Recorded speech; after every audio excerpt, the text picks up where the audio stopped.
Maybe we should get that now.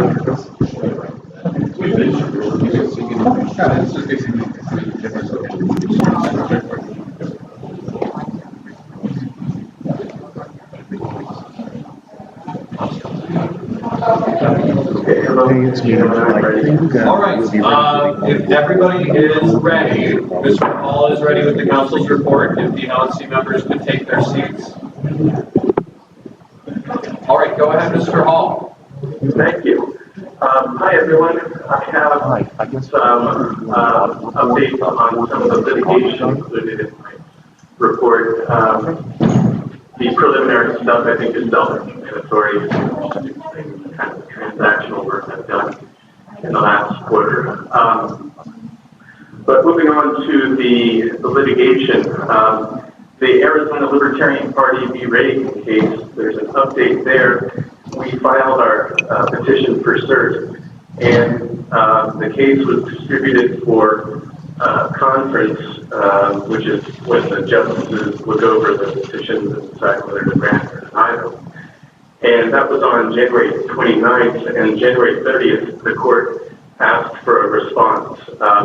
Typically, when you file a petition for cert, or quite often anyway, the other side doesn't bother to respond unless the court asks for a response. And in this case, the court asked for a response. So it's a good sign. It means that the court is at least potentially interested in the case. And it doesn't necessarily mean they'll grant the petition. That's honestly still odds are they will not, but it's a good sign that they've asked for a response, because they will not grant the petition unless they do ask for a response.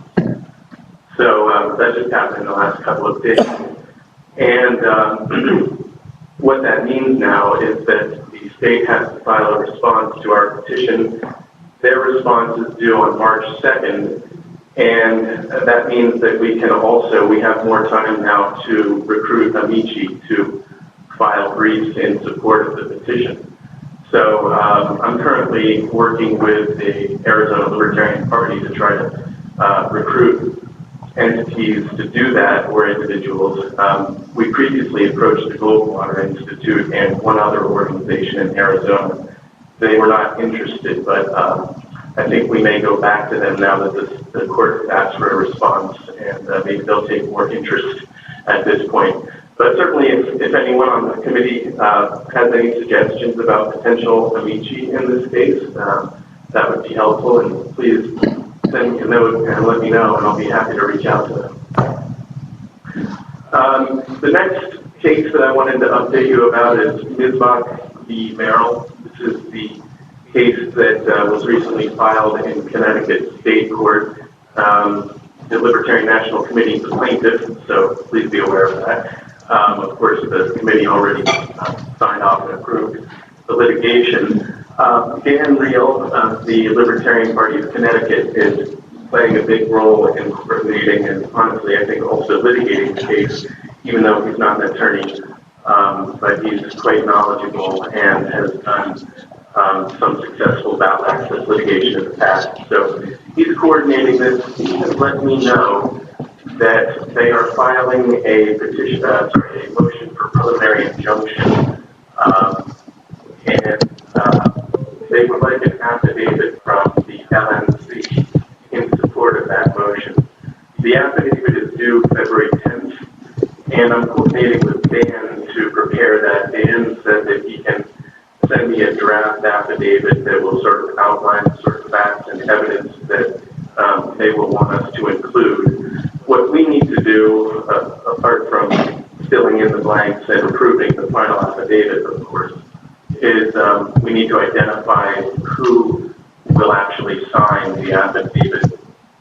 It really could be anyone who is competent to speak on behalf of the LNC. So my initial recommendation would be either the chairman, or I understand that Mr. Redpath is also pretty knowledgeable about the facts involved in this case. And so I have not had a chance to discuss this with Mr. Redpath, but I know that he's aware of this issue and he would be available to do that. So please please take note that we do need to designate somebody to sign the affidavit, and then I will work with that person to finalize it and get it back to Dan in time for the February 10th filing. Given Mr. Redpath meaningful looks. And I am too, you just can't tell. Mr. Redpath, are you amenable? Yes, I absolutely. Yeah, no problem. Okay. Mr. Redpath is your guy, and you're free and coordinate with him. Great, okay, thank you. Moving on to Libertarian Party of Maine v. Dunlap. As the committee knows, we recently filed this case. My co-counsel and I are currently preparing a motion for preliminary injunction. Our goal, of course, is to get the party re-qualified for the ballot in time for the 2020 election. So we're going to be filing a motion for preliminary injunction soon. We were just in Portland last week to depose the state's designated witness, and that was pretty helpful in terms of helping us confirm the state's lack of interest in enforcing some of the provisions that we are challenging. So looking forward to getting that filed and then probably heading back up to Maine for oral argument on that motion. I would think fairly soon after we file the motion. There is one matter that is not on my report that was just brought to my attention in the last day, and that is a case called Carney v. Adams. This is a case that is now before the Supreme Court. The court accepted the petition for cert, and the case arises out of the Third Circuit, originally from Delaware. And it challenges a law that says that only members of parties that have at least 5% of the voter registration are eligible to have members appointed to judicial offices. The Third Circuit, the district court initially struck this law down as unconstitutional, and the Third Circuit affirmed. So it's actually sort of a bad sign that the Supreme Court has accepted the case.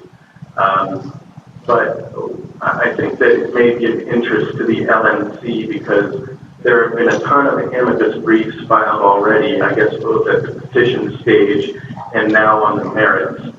And some of the amici are arguing in favor of the law and arguing not only that the law should be upheld, but that the state has a legitimate interest in excluding minor parties from being qualified to be nominated as judges, or minor party members, I should say. So this is an opportunity for the LNC and potentially other parties, if we wanted to involve them, to submit an amicus refuting that idea and explaining why it would be clearly unconstitutional to have a law that excludes citizens from qualification for nomination to a judgeship solely based on their party affiliation. This was just brought to my attention, so I don't have really many details beyond that, including the deadline for filing an amicus brief, but if this is something that the committee is interested in pursuing, then I can certainly get all of those details and write up a kind of a one-page proposal, as I've done in the past, for circulation on the business list. Okay, and, pardon me? Mr. Redpath, I think, had a question. Sorry, pardon me for interrupting. I have a question about Maine, actually. Sure. Do you think there could be a favorable decision in this case that might allow us to not have to do a petition drive up there, at least for our presidential ticket, because we would have to do, unless we win this case, we'll have to do an independent petition, 4,000 valid SIGs, starting, Memorial Day, and the deadline, I think, is in August sometime. Do you think we could get a decision that would be beneficial to us, that would allow us not to do that? Yes, that's the goal. That's why we're filing a motion for preliminary injunction. And we will specifically ask, you're probably familiar with the background of this case, but essentially the party qualified in 2016, following litigation, by the way, but it qualified by enrolling 5,000 new members, which is how Maine defines the requirement for establishing a new party. So the Libertarian Party's name did enroll 5,000 members. In order to remain ballot qualified, they had to enroll 5,000 more, and then they had to guarantee that, they had to ensure that 10,000 members at least voted in the 2018 election and in each election thereafter to remain ballot qualified. We're also challenging that 10,000 member threshold as well. But to respond to your question directly, what we're trying to do, sorry, let me just back up for a second. Because the party failed to reach that 10,000 member threshold, they were disqualified from the ballot. And not only that, but the voters who had enrolled as Libertarian were unenrolled and now are classified essentially as independents. So the relief that we're going to be seeking in the motion for preliminary injunction is to re-enroll those 5,000, it was actually 6,000 by the time they were unenrolled. Those 6,000 voters who registered as Libertarians who are now classified as independents against their express stated desire on their own voter registration cards. We're asking the court to require the Secretary of State to re-enroll them as Libertarian. And having done that, they would have 6,000 members, which would qualify them for the ballot under the existing 5,000 member requirement. So that's the goal, and if we prevail on that preliminary injunction motion, then the party would be qualified for 2020. Even if that motion is denied, the case is scheduled on a pretty fast track, and we'll be briefing summary judgment motions sometime in the early summer. So we might even, I can't predict how quickly the court would rule on those motions, but it's even possible that we would get a final judgment on the merits before the August deadline. I know you can't sit on your hands while you're waiting for a favorable judgment, but I guess the answer is let's try to win the preliminary injunction motion, and if we don't, then we can talk more about whether a petition drive is necessary. Thank you. I have a couple more questions, Mr. Hall. One, Dr. Larkin. Yes, first of all, Mr. Hall, as always, thank you for your fine work on behalf of the Libertarian Party. With respect to the case that you mentioned that recently came up, Carney versus Adams, I believe, did Sean Goward, the chair of the Libertarian Party of Delaware, contact you about that? No, he didn't. It was a colleague of mine named Mark Brown who... Yes, I know, Professor.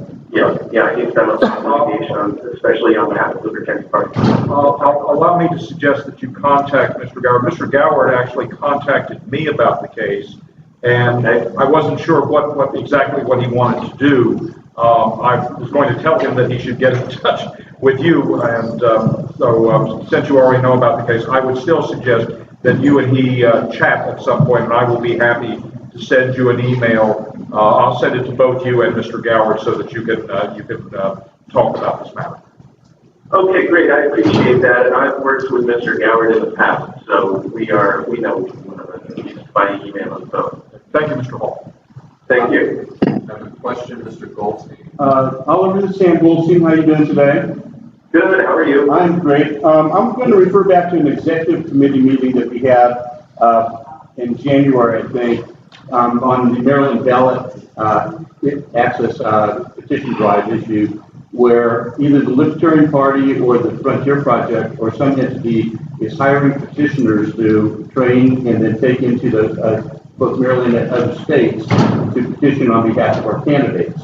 It appeared to me in the documents that were presented that these are not, from my interpretation, going to be contractors, but they're being paid a salary and be transported and housed at the party's expense. My question was, can these people be considered employees of the party, and thus we're responsible for other liabilities other than just paying them their X number of dollars per week that we were offering them? The proviso for that money passed with the proviso that money passed with the proviso that the council review the documentation to ensure there's no undue liability to the party. Have you had a chance to review any of that information? I have not. It has not been raised to me by anyone, I believe, prior to your question just now. So I'm not aware of this situation. I think that you are raising a potentially valid issue. I mean, the question is essentially, are the decision circulators going to be recognized as independent contractors, or will they be employees, such that there's additional liability attached to that? It's a question of state law, and there are many indicia that you have to refer to determine whether someone is truly an employee or an independent contractor, which is why we're always so careful about making sure that our contracts very clearly specify that in most cases the folks that we're retaining to do whatever service are independent contractors. Again, I haven't seen this paperwork, but I would certainly take a look at it and give you my opinion if you could send it my way. Thank you very much. I'm not the person, but somebody on staff. Mr. Fishman, can you send the petitioner contracts to Oliver? Yes. Okay. Thank you, Oliver. Mr. Phillips? Hi, Oliver, John Phillips. Hi. Back to on the Connecticut case. Were you aware that people affiliated with the Libertarian Party of Connecticut were making outreach to presidential candidates to file affidavits and come testify in that? I was not specifically aware of that. My role in that litigation thus far has really been serving as a conduit between the Mr. Reno, really, who is handling, or at least seems to be mainly handling the litigation. He's also working with an attorney, but I have not been involved apart from being the conduit when they need something from the LNC as a plaintiff in the case. I have a follow-up do you have a question. concern about that? Well, no, I have a follow-up question. Because we have two presidential candidates in the room, I see. is it your opinion that that would be helpful to the case? Because we could then approach them today.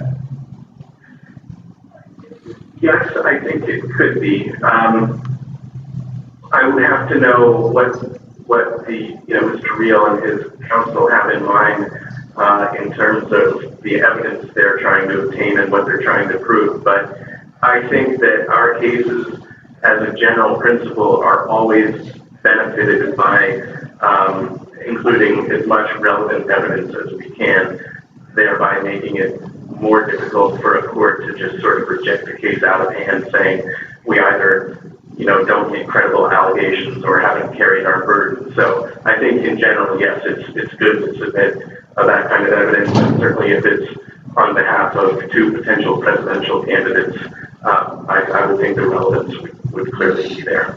Thank you. I don't see any other questions right now. Mr. Hall, were you still in your report?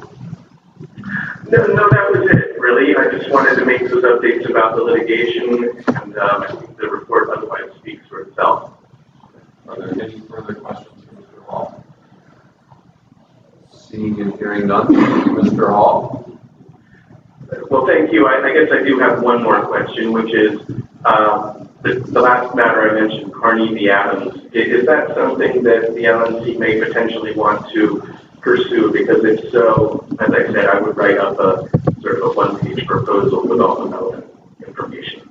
I think the sense I have just looking around the table is that having that one-page summary of what the issues are and what we could bring of value as an amicus would give us enough to then schedule an executive committee meeting or something to decide whether or not to do it relatively quickly. Okay, great. I will send that along very shortly. All right, thank you. And with that, if there is nothing further, thank you, Mr. Hall, and have a glorious rest of your weekend. Okay, thanks very much. Same to you. All right, bye-bye. Bye.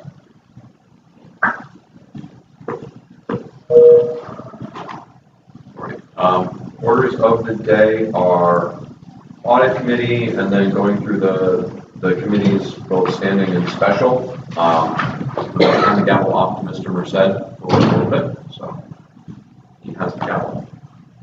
So, audit committee report?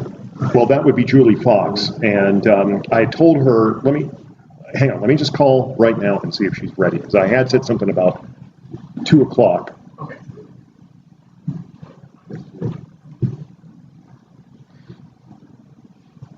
Start off with, hey, yeah. Yeah. Yeah. Hi, are you ready for the audit committee report? When would, are you, okay, okay, all right, Alex Merced is gonna call you if you're ready. You're ready? Okay, all right, hold on. Okay, all right, thanks a lot. All right. She said, give her 30 seconds. Yes, sir. We got to extend for 30 seconds. Oh, yeah, Mr. Redpath? Phone number? 847-528, maybe 1126. It's a good thing he doesn't know that from memory. You need 30 seconds to fill? No, we're 30 seconds is up. Over there on the table, there are buttons that Ms. Harlow's brought for everybody else, as well as a blackjack basic strategy sheet on the back. It has the Libertarian Party platform. We favor the repeal of all laws creating crimes without victims, such as gambling, the use of drugs for medicinal or recreational purposes, and consensual transactions involving sexual services. If you play with this, I give you a 50% chance of making money, but please take several, go out there, play blackjack, and distribute them to other gamblers while you're out there. There's a whole stack of them over on the table.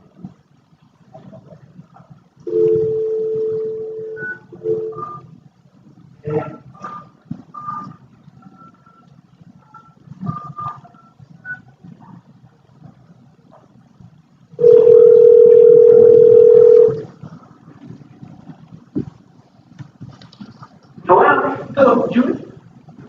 Yes. Here we are, audit committee report. Okay. Field work is scheduled to begin next week for the audit. If timing goes well, the audit work should be completed in February. Draft reports should be available for review in March. Assuming no significant issues come up during the audit, this should leave ample time for the audit committee to complete our work and provide a report to the LNC at the meeting prior to the start of the national convention. And that is all I have. Any questions? Any questions?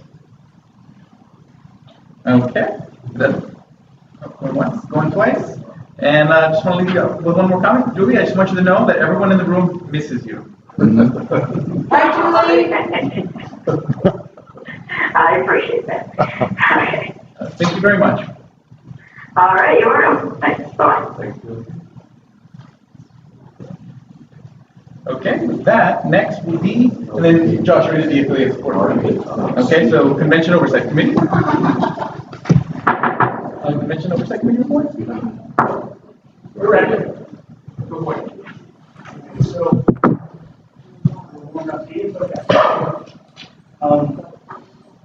just scroll up.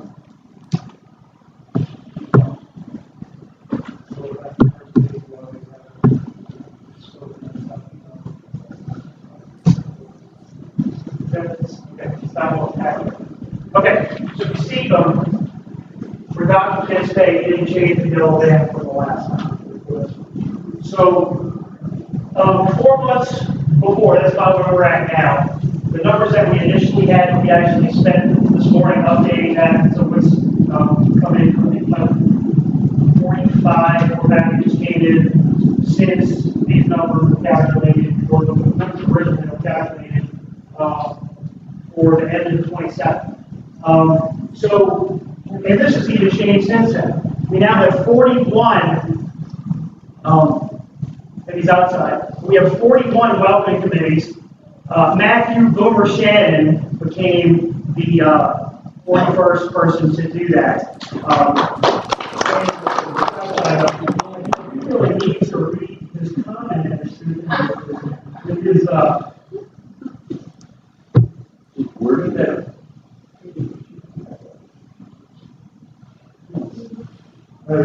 So, Dan is a money-grubbing ambulance chaser who again has twisted my arm so badly, I just spent another $1,000. Yeah, that's even Daniel Hayes, not 50. I take great issue with that characterization. I am not an ambulance chaser. That's it. Things going really well. We've got 41 monthly committees, 218 goals, 44 cylinders, 10 runs, 5 basics. 48 of the training attendees, 515 total packages sold. Compared to 2014, we're already well past that. 814, 841 is what we had in New Orleans, 906 is what we had in Orlando. We still have 4 months to go. By the way, anybody that's listening, tell your friends. The prices are not changing from early bird to regular until we switch the website, which will probably not be until tomorrow morning. So if you missed it yesterday, you still got a shot. So go ahead and get your package down and save a few bucks. If you scroll over, and also it's 324 gallon tickets. We had 5, I don't remember the exact number, but over 500 in the world, which was like by far a record. So we're on good pace to have a good gala again. Total convention revenue brought in, you throw in Boomer's $1,000, and that's $280,790. County Good Authority, there's a nice little chunk coming tomorrow, so we'll be well into the 280s. We've got a heartbeat, $7,608 reserve. That's not going to count the money that's been brought in since the basically close the business on the 27th, about another, it's 11, almost $12,000. We still need to. There's, let's see. Next page. Yeah, let's keep going. So that was what the convention revenue was before. You got to add those together, but anyways, that's actually a little outdated at this point. Let's move along here. That was convention liability. Yeah. There's a convention liability for about $12,000 and hadn't had a chance to be added in. So if we compare the things that are on there, $45,000 plus the unrestricted funds, you got to look at the accounts. I think we figured we were probably, there was about $92,000 that was still between the liability, the convention, and unrestricted funds. That was kind of in the top there. I only said $12,000 that I had a chance to put in there. That said, as far as having revenue going, I mean, we've got $180,000 plus we paid $11,000 in expenses. Actually, excuse me, $187,000 that is in the bank. So it is good, but we would like the convention funds to be caught up and paid. That said, this is going to, almost without a doubt, we're almost on the revenue numbers, which don't include gala donations. We're very close to those numbers. Let's read that. Yeah, is this all cash basis?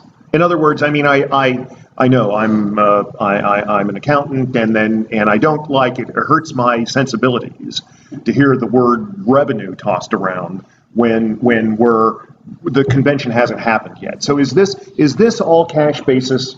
That's my question. Yeah. Yes. All right. Thank you. So let's read that. We might ask, so I don't urge sensibilities in the future. How would you like this? Okay. Pardon?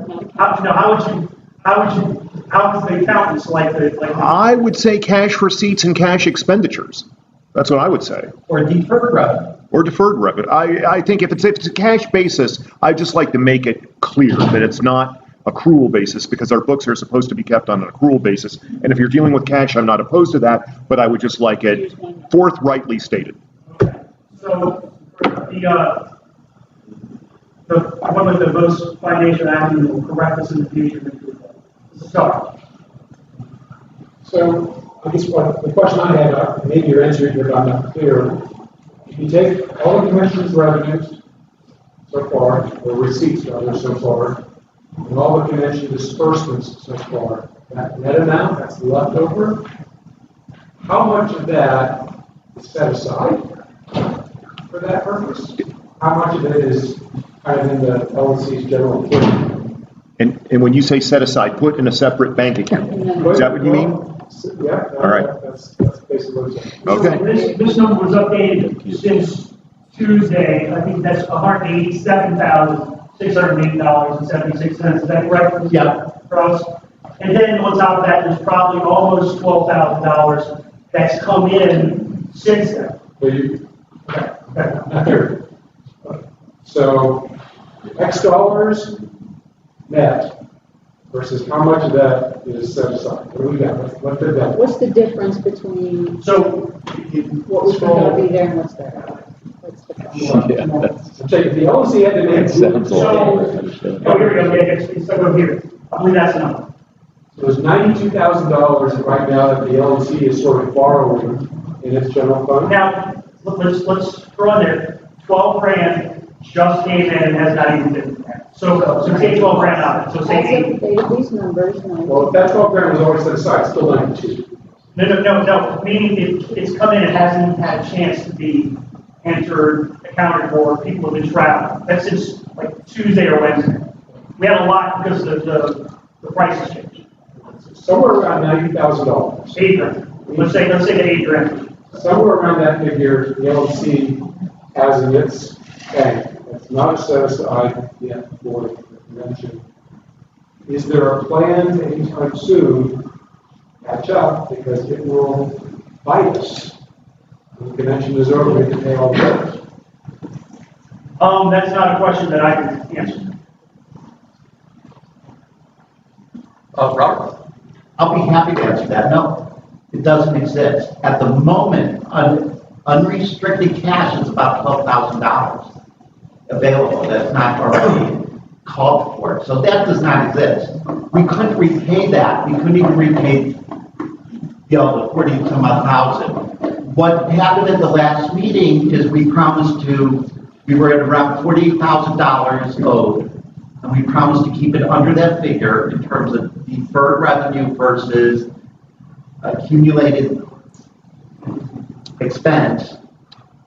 And we kept it under that figure. So we've been setting aside the money going forward from the last meeting. And we'll continue to do so. So this is as of 28, 45,000 is the liability, which does not include the 30,000 of unrestricted. And let me know if I hurt your sensibilities. Oh, I will. I'm very sensitive about this. Okay. Because yeah, as you can see here, that's 45,000 and that 30,000 is unrestricted.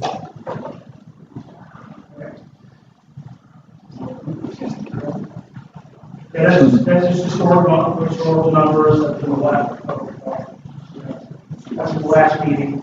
So that's what the unfunded liability is 48. So there's, $2 grand or so in positive direction. So, right. That's just all historical numbers. Okay. The hotel room pickup. We are at, as of this morning, 96% of the current lot. Actually, I'd say there's 6% of those available rooms are pretty much taken at this point. They just have not entered them in. These are the rooms that are available per day. Those are mostly suites. For people that want regular rooms to book, we're pretty much all booked up right here on the 22nd. There's a gap. So if somebody wanted to come on the 20th or even the 21st, they have to leave and go somewhere else. So there's a problem. There's not a lot of rooms like this. 2, 3, 6 on most of those days. I think we were a little bit more than that on the 25th. But the convention basically fully booked up. Somebody will cancel a room or somebody doesn't jump in. I'll find someone that's already asked and see if we can get them to get into a room and stuff like that. And that's kind of the way it's going to be. We have no chance at all of ever getting any more rooms from this hotel unless we pay them $400 a night.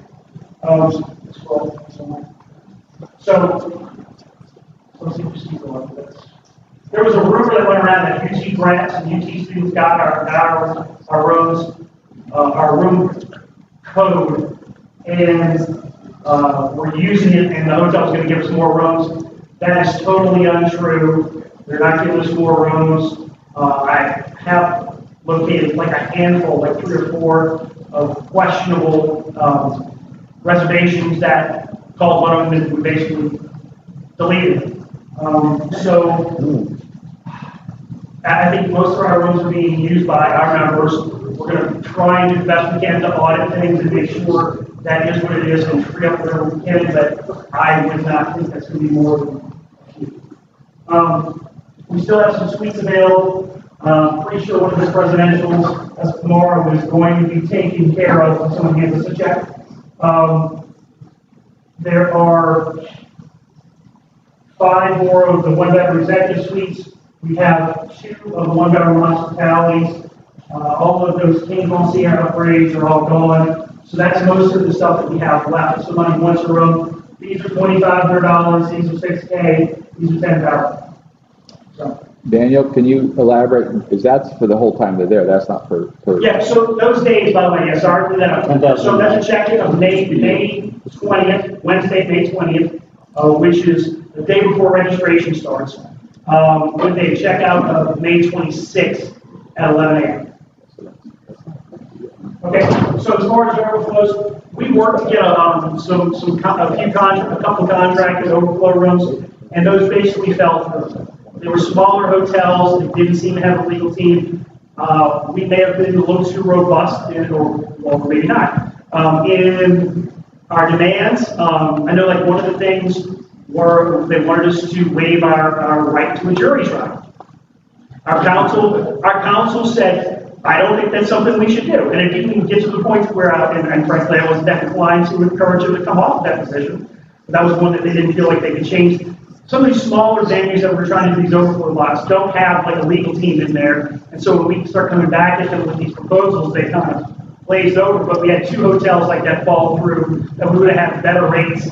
And it just is what it is. So we ended up going with courtesy blocks. The best rates we have are 179 at Holiday Inn Express in the Town Lake.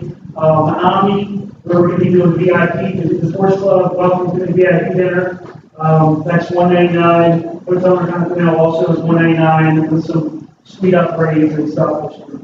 So it's not great, frankly, for anybody that's really looking. You probably, by the way, what we did there, those left us, the courtesy blocks give us no liability.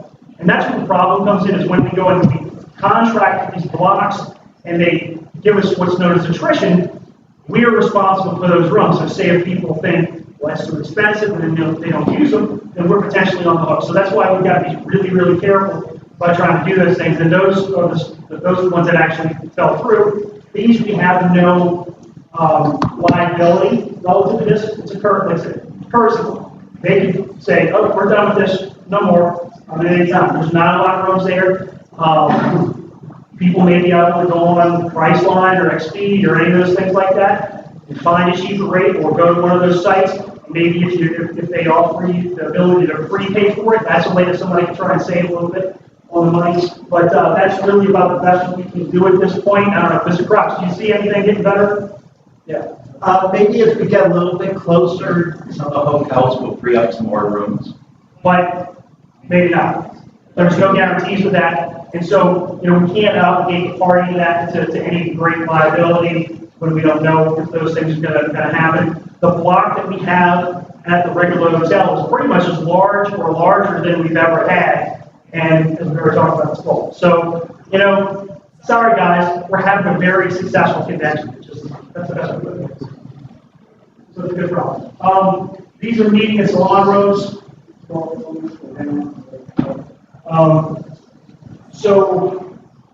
Level 3. Yeah, Ken got that wrong. Let's go to 622nd.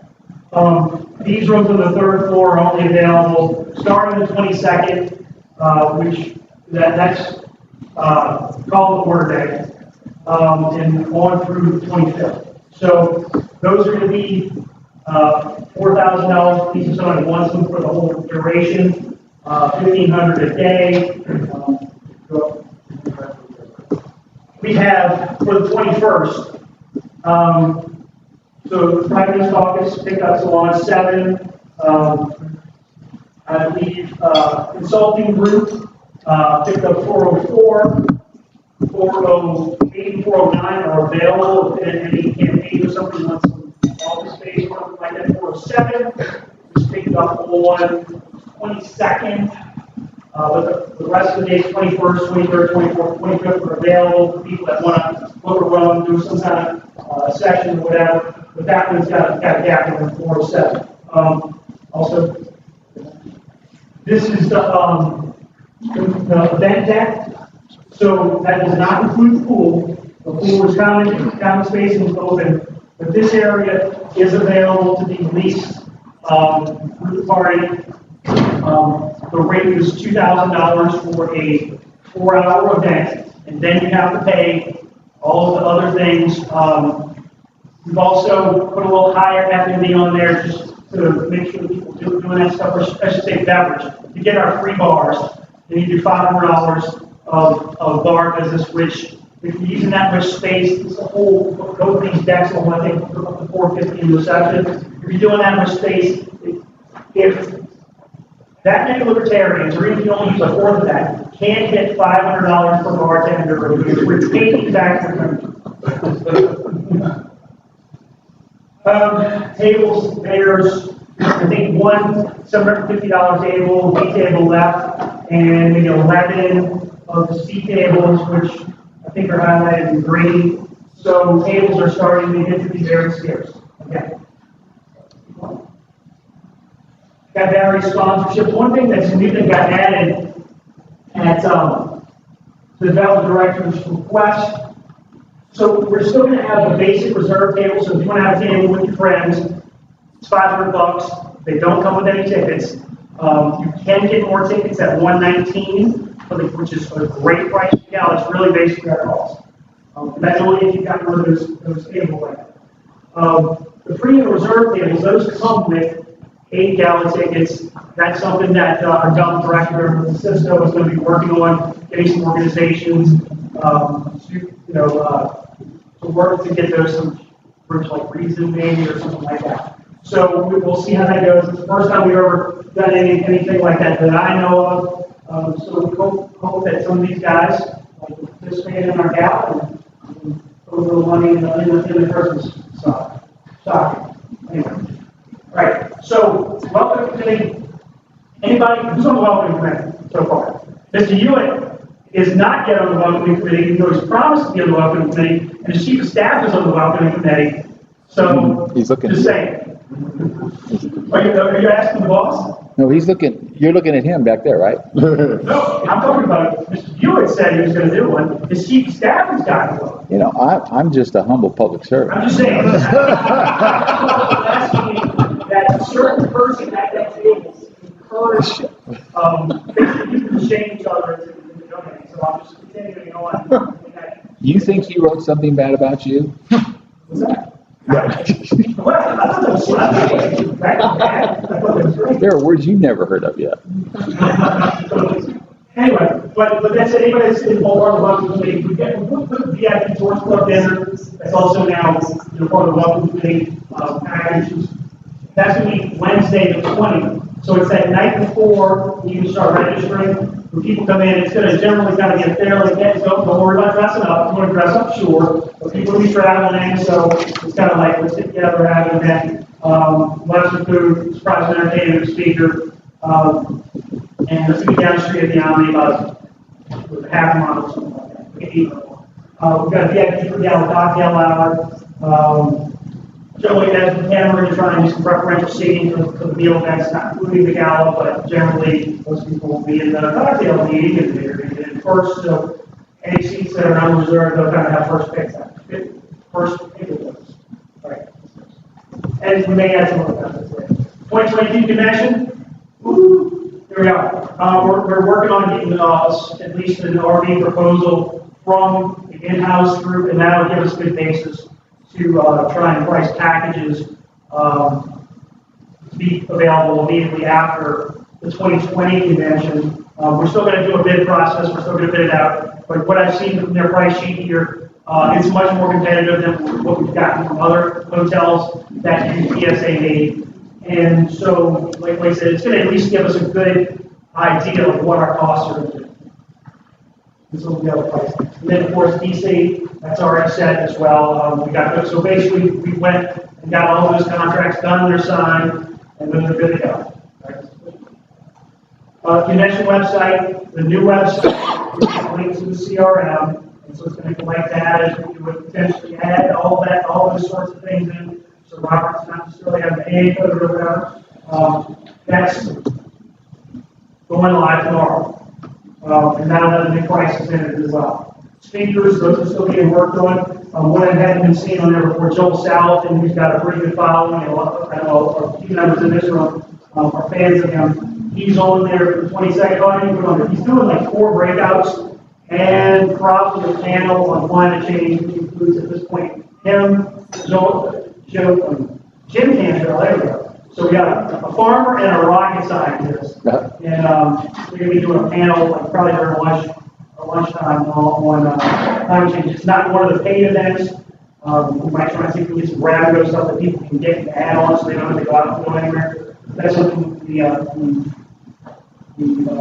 in there. So, and then we're going to see if we can get some of the business out people. We're looking into maybe going run some day passes. If somebody's interested in that, and we just want to go business out. You come in there. We've got some trainings that we're going to be having put on by all through the commission, by the Grassroots Leadership Academy and the Leadership Institute. We're still going to kind of go through their various catalogs and talking to them. We're going to have stuff going on. And then with the Leadership Institute, we're probably going to have enough there on certain days where people will be able to come in and become a graduate for a particular topic like campaign management or whatever like that, which will entitle people to discounts for any of their other events or trainings and stuff like that. So those things for various, and we're going to have a schedule of various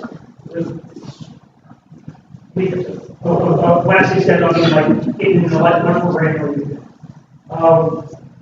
So relative to the committee reports, I know Mr. Henchman has written to me asking like what's the best time frame to get that in to try and make sure we don't have like any rush print costs and things like that. This year we're not doing a convention, but we are printing copies so that every delegate gets one of the bylaws mandated reports. That includes the bylaws committee report, the platform committee report, and the audit committee report. So we encourage the members and chairs of those committees to get those in. We think about May 6th is about the deadline to get it in so that we don't have any kind of rush brain costs. That gives us about 2 weeks. We still need to look for some good printers in Boston to get that done. And also, we can keep in mind, those we're going to print those in black and white. So make sure that these sort of amendments utilize the sort of notations that will transfer into black and white, because when you switch the color, it where it puts it off less. So anyway, so also keep in mind during every convention we've had very long reports. Be realistic. Have your committee go over the things that you think are the most important, most likely to be approved by the delegates or have the most consensus from your committee, and don't give us a giant stack that we will never ever get to, because that's just costing our members money. But this is one, there's been a lot of talk about people wanting us to modernize, go electronic. Our current rules do not allow us to use any sort of electronic voting method. An optical reader is something that's about the only thing that looks like it falls within the rules. I know some of us believe that moving to full electronic is probably not a good idea, at least for the sort of money we need, because we're talking probably to get it done properly, the way our voting systems go. You're probably looking at 6 figures because it's going to be something very proprietary. So that says we've got plans. The optical reader set we have looked at for about $1,000 a piece. They needed to maybe get one, have Mr. Bowman experiment with it, and get a second one, and have staff work on it a little bit as well, make sure it's something we can pull off before we make a big investment and buy like 18 or 16 more machines. So like I said, it's a work in progress. We have not heard from the voting process committee about anything. So if there's input, we'd love to talk to them about that. But the COC has been discussing that at length for like 2 years. And we've hashed it over 5 or 6 times in depth, and you know, it seems that people are operating. So is this the plan so far? I kept hearing different things, but it wasn't going to be this. So is this the Scantron, is the plan so far? I mean, that's what the COC talked about, and there's nothing else. So frankly, I don't think, you know, as our bylaws don't allow for us to do any sort of other device like on. Oh, no, I'm you know, we wouldn't spend, we wouldn't, I don't think we can or would spend that. I heard that we might just, you guys would always done, so that's what I'm trying to find out. Well, you know, that's, so while we. Whose decision is it? I think ultimately it would be the LNC's, but as far as putting on a convention, the Convention Oversight Committee acts with the LNC, with the exception of the actual selection of sites, the operator of the selection. Ultimately, it's the delegates. Yeah. Well, So that's why that's it. I think we are, maybe we are not moving as fast as some people would like, but I think we are moving towards a consensus between all of the relevant committees, individuals involved, which is a good thing. Right, and just in general, though, as Mr. Hedgeman pointed out, and I totally agree, it's ultimately the delegates, and we know our members, if they feel like, let's say we got some fancy electronic device inspection past a rule change, we can imagine how that might work, because some people will dig their heels and they might have otherwise, if you let it come about in a few years, they might have been for it, but then they feel like, well, wait, we already spent this, we did it, they're not going to force us on it. And so I would be reluctant, very extremely reluctant to try and do anything like that. I think we need to go with what is legal under our rules, and plan with that, and Which is the operators who be legal. Right, yeah, I'm good with that. So, 2 other things though, is I would like in some way to be part of some of this testing because, like. Yes. No, definitely, sure. Okay. So part of this, yeah, and that's a good point. That's something we thought about some more, but part of this is just getting it in there and saying, does this thing even work, or if not, you know, stick it on eBay and sell it for $100 and we'll talk to That's them. right. I really would love to be kept really in the loop on this. Yes, so as the secretary has a lot of say in the way this whole thing goes, so I disagree. Yeah. Okay. So that means I can hound you now. You can handle that, yes. Matthew? Yeah, I think what's throwing people is there's kind of a disparity between paragraph 1 and paragraph 2. Is there what happened? Well, you know, the COC is planning to utilize, like it's a done deal, right? In paragraph 2, we're going to have Shane test one out, and that's kind of where it is in implementation phase. That's as far as it's gone. And the first paragraph sounds like it's further along than it is, so let's make sure we're realistic that we're going to have a big test one out. And that's where we are. So we're planning to have someone test it out before we know we're going to really plan to do it. I mean, if I could go somewhere just because you're only getting one and be someplace to help test, I mean, I'll do that because I want to know what's, you know. But the secretary needs to know what the plan's for. Yeah. No, I don't disagree. Yeah, there are lots of totally things, agree. that have to be done if it's not going to happen. So. 30 minutes is up. I'll move to extend for 10 minutes. Any objection to accepting? Yes.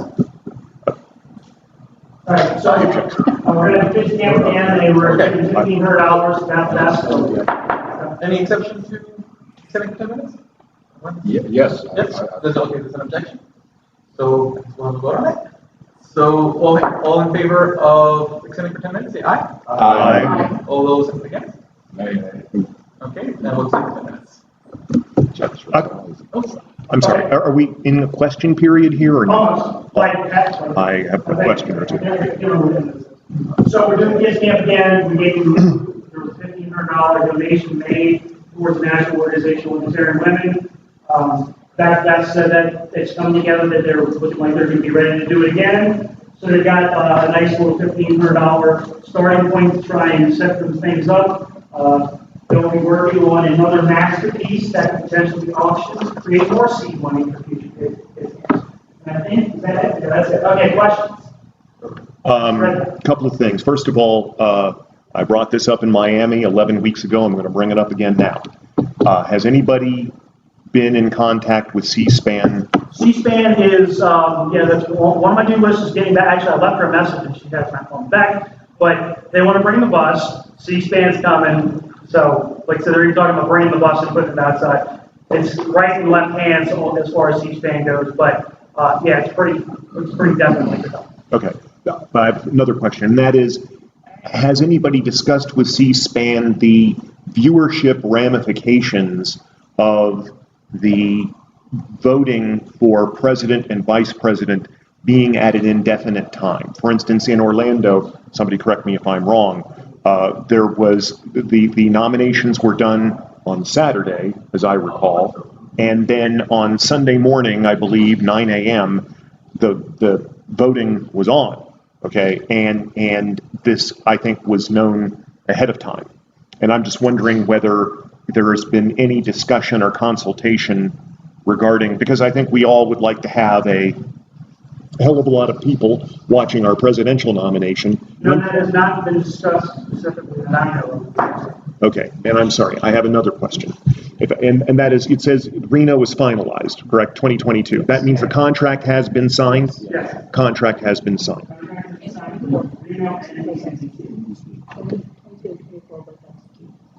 Okay, 2024 is? Okay, all right. My question is this, what sort of ramifications, because theoretically it could happen, if the bylaws were amended at the 2020 convention to do away with midterm conventions, what would the ramifications be for the Libertarian Party? There are cancellation provisions in the contract. So, okay, so we would get out scot-free or relatively scot-free if such a...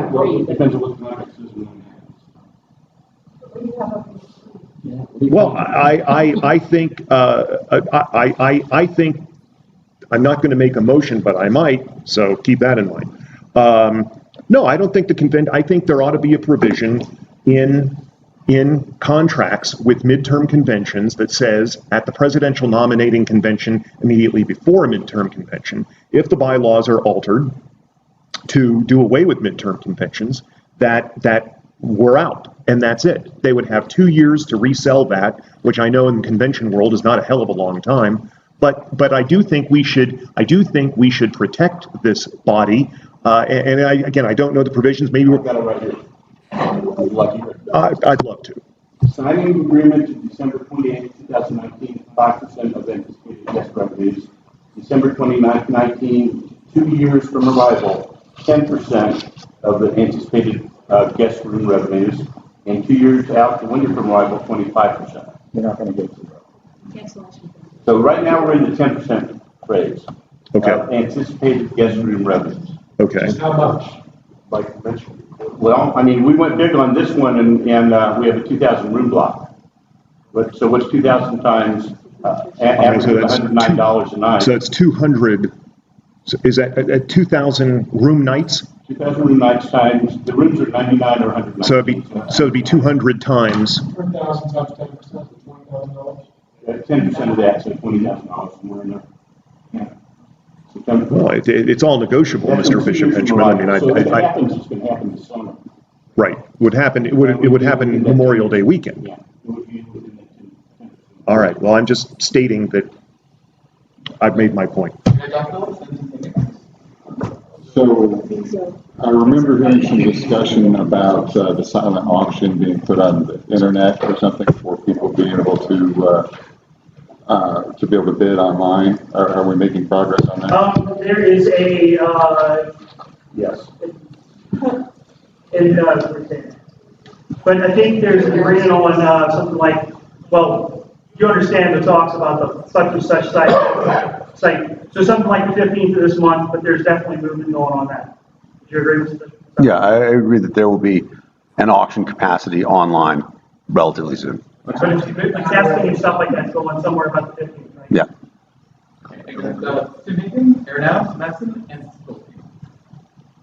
Maybe a question for you and also for the bylaws and rules committee. Say they're looking at exactly how to change the agenda to make the presidential election sooner or at a certain time that will work with C-SPAN and get those wordings passed out to the state chairs so most delegates. To my understanding, yes, just from a conversation I've had with at least one member of the bylaws committee, but we do have the bylaws and rules committee chair here, so if you would care to opine on that or not.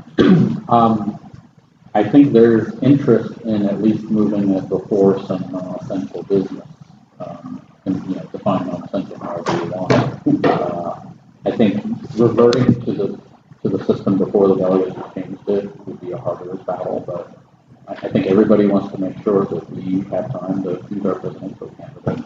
And if it's a date certain, I mean, you guys are coming up with the schedule, and if you think it makes sense to have it, Saturday or Sunday, then. I mean, I think doing it Sunday would have a date certain Sunday, makes sense.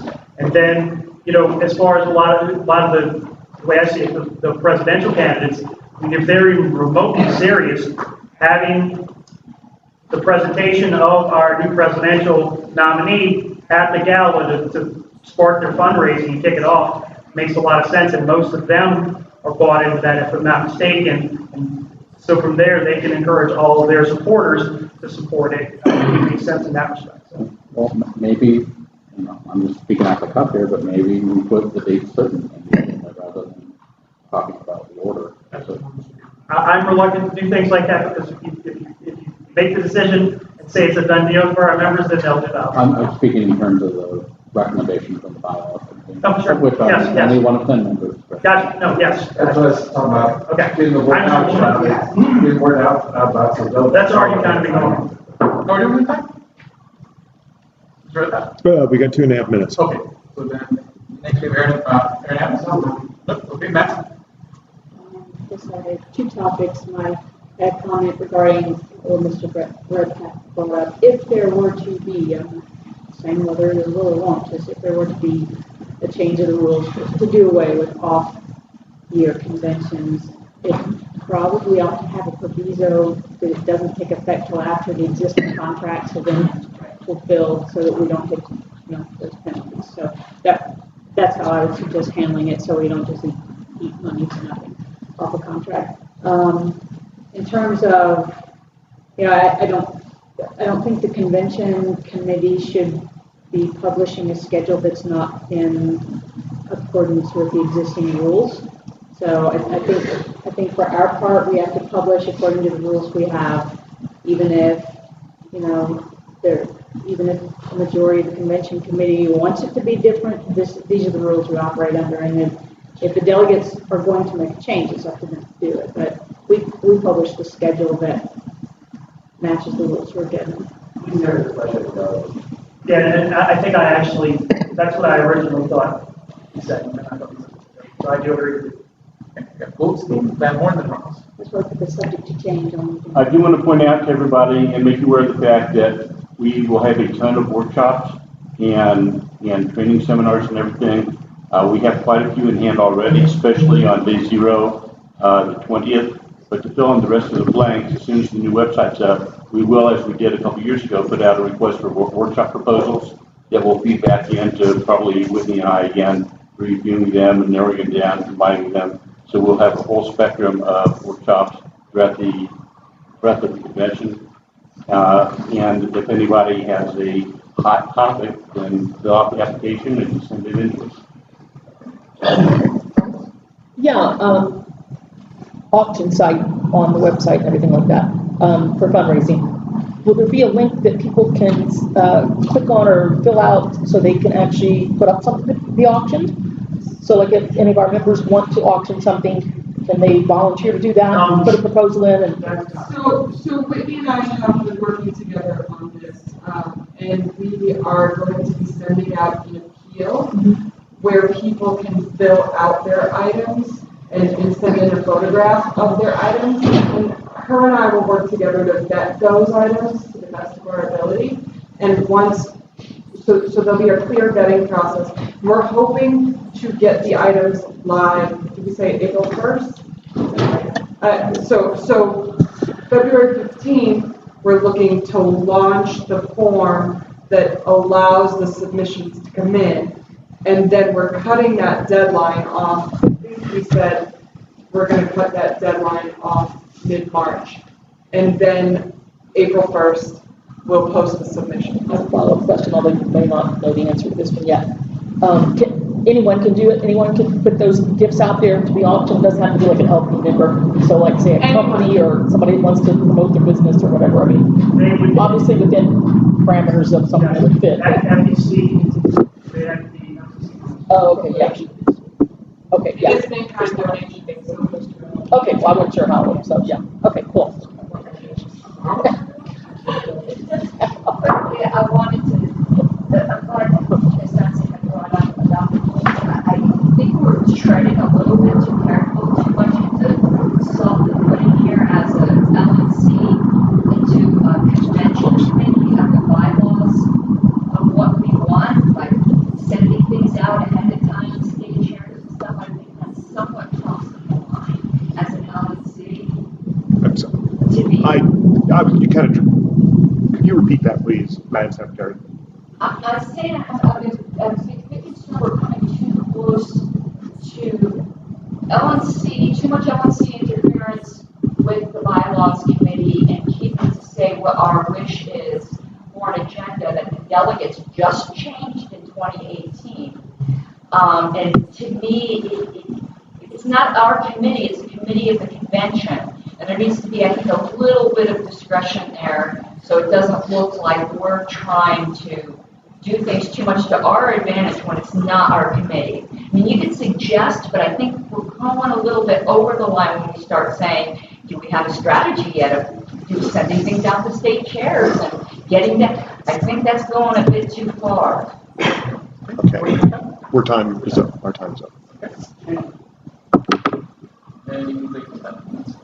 Okay, cool. So then next we have recess. So 10-minute recess. Time now.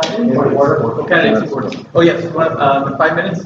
No, he's Nick wanted. Yeah, Nick The chair wanted to ask him a question, and he's not here. Yeah. I mean, I think the question was why we haven't met. And I have the question. Okay, go ahead. You want to discuss what should be the role of the committee going forward? Well, my interpretation of the role of the committee as we originally passed it based on my original motion was more of a reactive committee than a creating committee. We were reacting to requests from LP candidates for money. And to date, all last calendar year and this year to date, we have not had any requests for direct candidate support. There were a couple discussed. I actually discussed with a guy running for something in Georgia and suggested that he put in an application because he needed money to actually get on the ballot for his filing fee. And I thought that would have been a legitimate support, a legitimate use of candidate support budget that we have. But nobody's filled out the application, so we've not really had a reason to meet since then.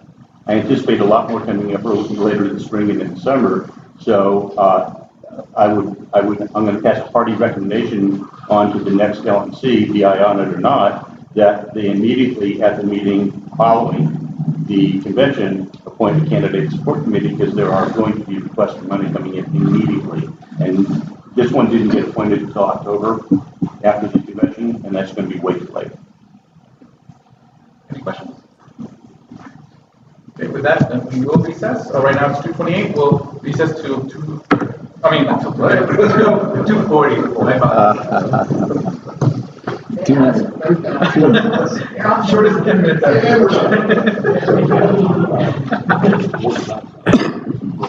Yeah, that's part of the second. Avoiding what? Road pilots. There we go. My 6-year-old grandson, every time I drive all the way around the 465 to where they lay down, look, another road fire. His dad had to take him to, no, don't take me there. It's just a road fire. It's coming straight at me. Yeah, it depends on So what do you think so far? There's a lot.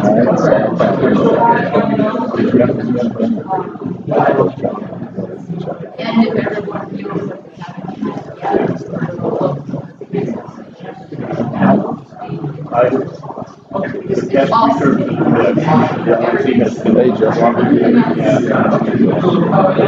How's life treating you, buddy? What? How's life treating you?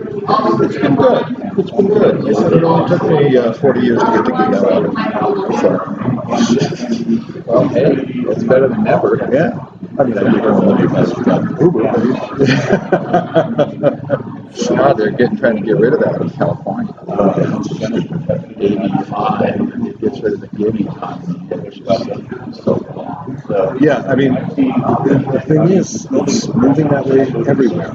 My son works at Booz Allen. And even, in the consulting world, in the tech world, you don't go into a company and move up the ranks anymore. You go in, you learn something, then you get hired away by another company, you learn something else there, you get hired away. No, it's just that the millennials, they don't want to stay anywhere for more than 4 or 5 years. Well, I really think it started back, quite frankly, when the big three basically said, the agreement of us giving you a job for life, well, screw that. Yeah, I mean, but I think there's good to it, because I've always said, no job is worth more than what somebody who's available, competent, and will do. No, I understand that in terms of, and the problem is that when you lose the fear of losing your job, which usually comes from union guarantees and stuff like that, then you're no longer worth it. The idea of good workers get good workers. They love going to their job and do their best. But there's a whole lot of them that need to have that hidden hand competition. I understand the argument, okay, and I'm not totally disagreeing with it. On the other hand, one of the problems I think a lot of our people have is we're exceptional and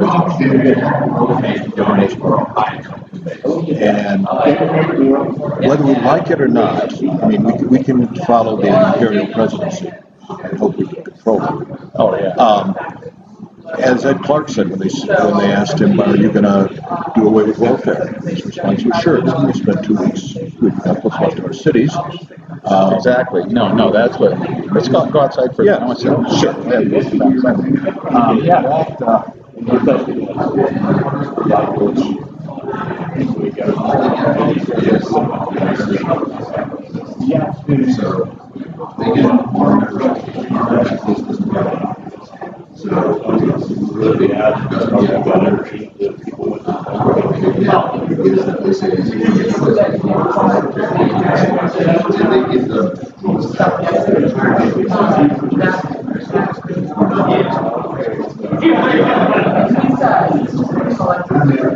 Give me something to read above and beyond what I just wanted to see that? Yeah.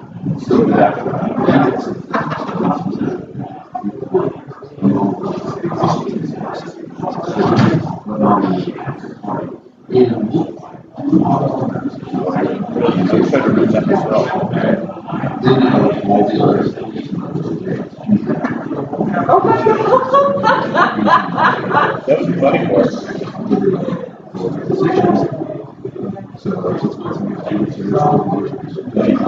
She's a attorney in a room, it's usually about 5 people. No, but over here.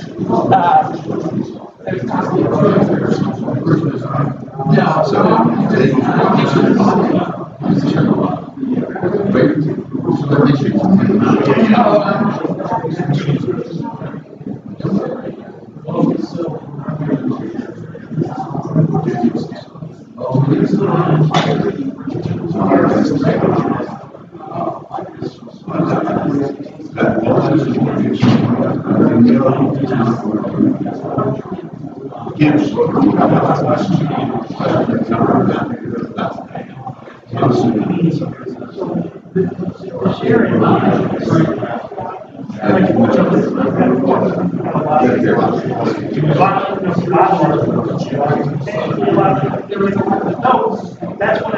know, that's probably the first time you call out. It's still,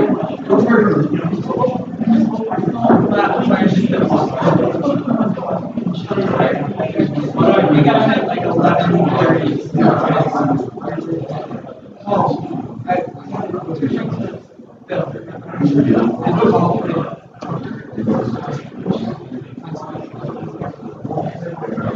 yeah.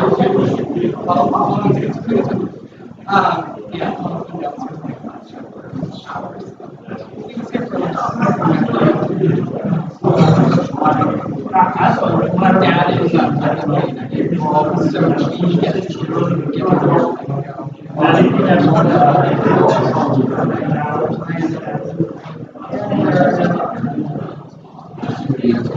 I did, yeah, we talked about it.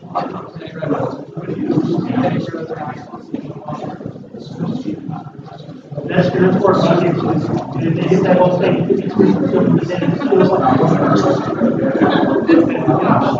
They say 3 turns in 30, 300.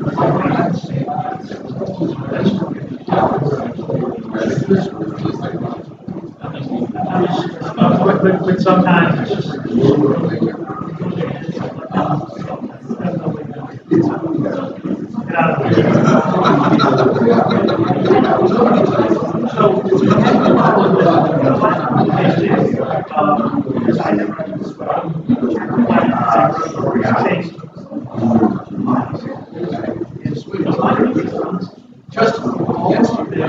You go 9 miles.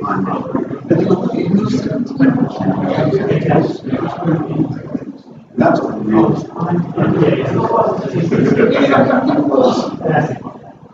I was really using right out.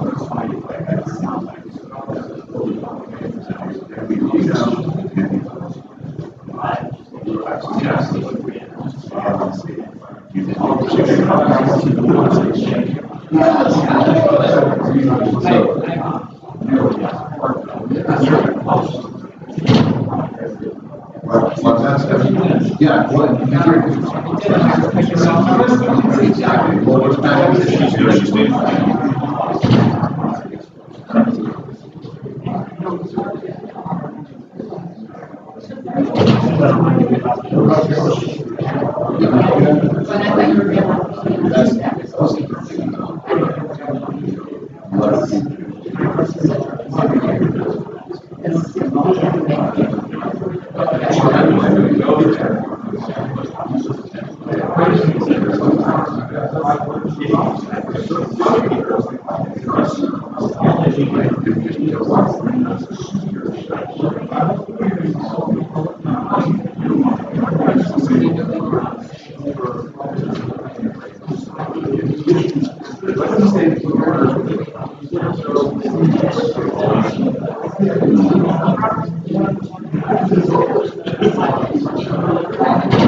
How many people are there? Right,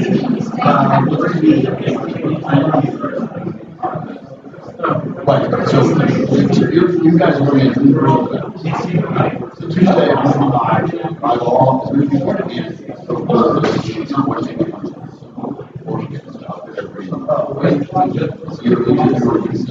So you're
Can't have one with a gavel, how can you have one, right? That's right.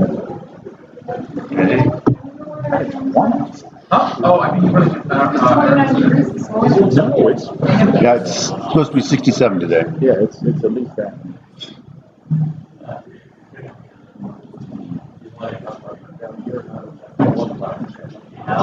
Yeah, right? Actually, Mr. Chair, we do have a quorum. Yeah. So next, we're gonna have the report from the Employment Policy and Compensation Committee. Thank you, Mr. Chairman. I submitted the report on behalf of the EPCC. I'd like to thank my absent EPCC colleagues who are not here at the table at the moment, Mr. Bishop Henchman and Mr. Redpath. Again, I submitted the report and we'll be happy to entertain questions about it. Questions? Were you prepared to offer, have some suggested changes to the policy manual? We did. We provided it with the idea that we hope our colleagues will actually read the suggestions and then decide. These are everything that we suggested. It strikes us that we can deal with these via email ballot. Oh, okay, so that's prepared to look. Well, I mean, if our colleagues are so disposed, we can move in that direction if you want. There were some things where we felt, frankly, we should bring these to the attention of the LNC and let people think about them. Again, I didn't see anything in here, and I think Mr. Bishop Henchman and Mr. Redpath agree with me, that there was nothing here that we have to act upon immediately. We can if we want. We provided the information. If we want to move forward, that's fine. Anyone else? I'm going to move the first one. Which ones are we talking about? These are. This would be the appendix to presumably the appendix to the report. The first item. Oh, okay, I got you. You're not talking about the big thing that Alicia and I were working on. Oh, it scared me. Out of the EPCC report. No, okay, got you now. Scared me. Well, I'm sorry, I didn't mean to scare you. Oh. Okay, I guess can someone read the word portion? Yes, if you would like, Mr. Chairman. Well, actually, Mr. Hagan is moving. Does Mr. Hagan want me to do a dramatic reading? Okay. Thank you. This is the first recommendation in the appendix of the EPCC report. The preface reads, the EPCC recommends that the LNC amend the policy manual so that the first sentence of the third paragraph of section 2.02, subsection 8, reads as follows. Following General Counsel's review of a director-level employment contract or a contract with a contractor for a director-level position, the EPCC shall review the proposed contract and any related advice from General Counsel. Is there a second? There's a second. Let me note that my distinguished colleague, Mr. Bishop Henchman, was gracious enough to also prepare some suggested language, which is also included in the appendix. Mr. Bishop, would you please? So it's immediately below that, and it's a slight change in the wording, and it reads, following general counsel's review of a director level employment contract or a contract with a contractor for a director level position, so far the same. The chair or executive director shall submit to the EPCC the proposed contract and any related advice from the general counsel. And my reasoning for that is while the majority proposal does clarify over the status quo, it still does not make clear the obligation to provide this material to the EPCC by either the chair or the executive director, and my alternative wording would make that clear. Both the obligation to provide it to the EPCC and the EPCC's obligation to review it. Both of them kind of fell down in this most recent experience, which is why we're talking about this. Mr. Fishman didn't know he had the obligation to provide it, and then we didn't really know what to do with it when we got it. That's handled in a separate sentence in that same sentence. So before we do that, okay, we have a second. First, is there any objection to the motion? Yeah. Yes. Okay, so the conversation. I move to substitute Mr. Bishop Henchman's language for the original language in the motion. Second. Okay. Any objection to substituting? We have a motion. We have a second. Is there any objection to substituting the moved language with the original language?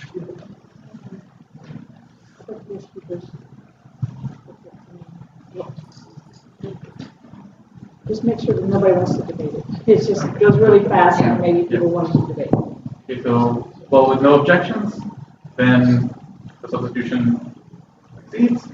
Okay, any further discussion? Back to the main motion, yes? Call the question. Call question. And all those in favor of the motion say aye. Aye. All those not in favor say nay. Okay, motion passes. By the way, So I'll move also the second recommendation, which is similar for your heading, the words board director level, along with any, or board director level.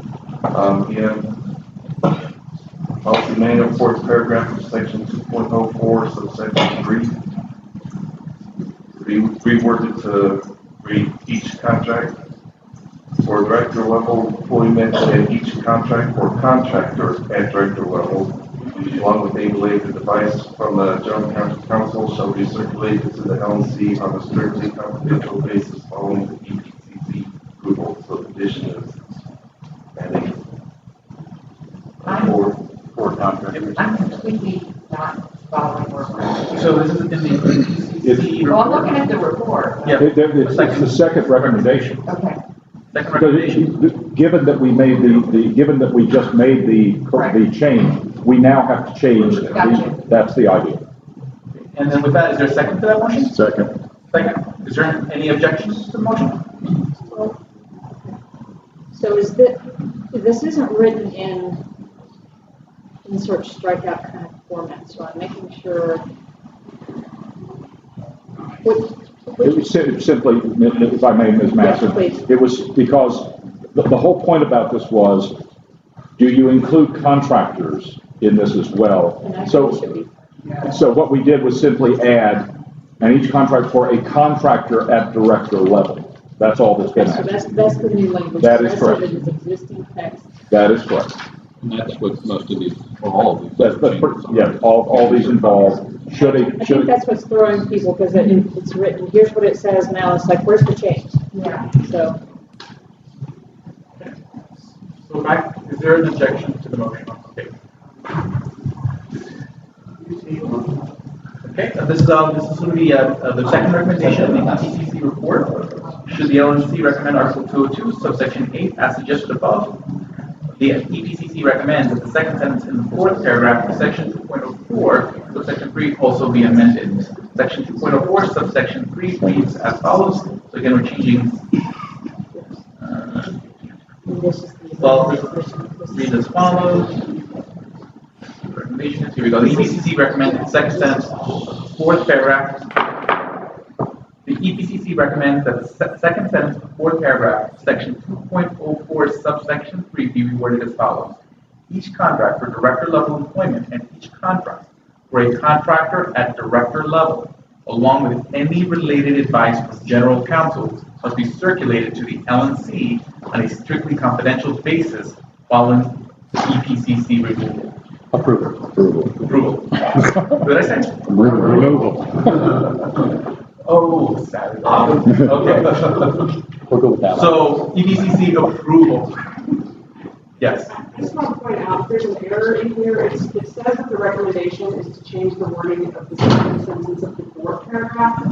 The paragraph in question is actually the fifth paragraph. So it's the second sentence of the fifth paragraph. So if you're not finding it, that's why.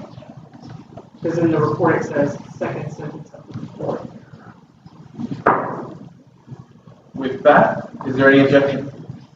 Going once, going twice, and so the motion passes without objection. Do you want to move to the next one? Took care of the 2.1 set. Okay. Mr. Chairman, the other items were ones where we felt that the LNC really needs to look at these and decide. There also may be situations where advice of counsel is appropriate, and so we did not feel that it was necessary to move forward with any of the subsequent items. We simply brought this forward for the attention of the LNC. And all of these things can be handled by email ballot. I just want to point out that I did look at number 3, legal matters. I've been in commercial insurance agent for over 25 years, and I looked at the LP's policy, and in my opinion, the LP's current liability policy and DMO policy does extend to both contractors and volunteers. So I think that mostly answers that question at number 3. Any other questions or comments? That will